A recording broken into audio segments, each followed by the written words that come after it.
Hello there, and welcome to Oldfield Forge Forging Basics. Today's lesson, Fire Rake. The methods shown here today can be applied to pokers and other handled tools, so feel free to apply the skills you learned today on items such as pokers or stake hooks. We are going to begin with whatever length of rake and or poker you have chosen to make. Mine is from 10mm square, but round is also acceptable. We are going to begin by forging the end of our steel into a square taper. A point I make regularly when teaching is that even if you are starting out with round stock, you want to make a square section when tapering, even if you intend on rounding it off afterwards. This may seem counterproductive, but it is much easier to forge four sides of a square than to try and keep a taper round while stretching it out. If you're working on a solid fuel fire like I am, you may wish to cool the tip of the steel, as the thinner it gets, the faster it will heat up. And we want to give our thicker part at the back of the taper more heat without melting off the point. Once we have a nice thin point, begin rounding off the corners of the square. First octagonally, then to a 16-sided hexadecagon. I find working down the corners gives a smoother finish rather than spinning the bar in place. Once happy with the roundness of your taper, heat the very end, remembering to keep a sharp eye on how long it is in the fire, as it will take no time at all to get to temperature.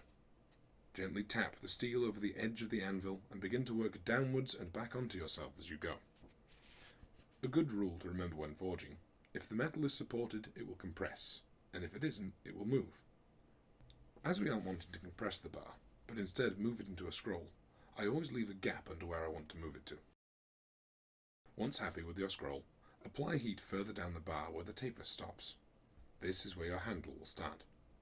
We want to isolate the heat here, partly to stop the scroll from burning off, but mainly because we want a sudden bend rather than a slower, gradual one that a longer heat would produce.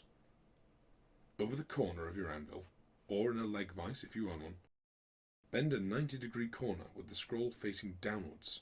This will keep the scroll outwards in the next stage. If you didn't quite manage a perfect 90, don't worry, neither did I. Simply hammer gently on the newly bent section and pull the rest of the bar to vertical. Now for even more heat control. If you watched our Blue Peter episode, you may remember this part. Cool off both the corner you've just made as well as the scroll. We want to create a contrast in brightness, black on the ends and glowing in the middle. This may take several heats. Make sure to keep your scroll safe. When it's finally ready, take it to either an anvil horn or former of your choice and hammer the scroll back against the direction of the corner. If you have a distinct enough contrast here, then you can hammer the scroll itself.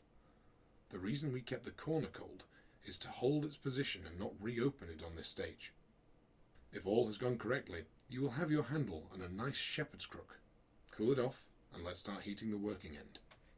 I've chosen to show a rake here, as a poker is as simple as doing the first tapering step, but a little shorter.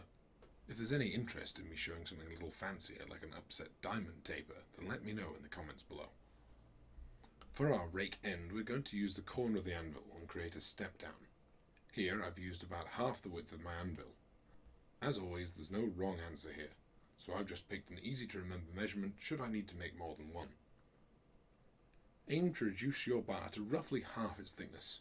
When hammering it on its side, try not to reduce the width too much, just neaten it up. This is where our cross-peen hammer comes in handy. If you've seen our javelin video, you'll have seen me do this before. The cross-peen is used to move metal in one specific direction rather than the front of the hammer, which spreads it more evenly. Make sure to line up the short angle of the peen in the direction you wish to expand your metal. In this case, I have my handle 90 degrees to my bar, as I want it to expand widthwise. Pay close attention to your arm's approach in this stage. You may find the position somewhat unnatural and discover your arm has wandered off to a different angle.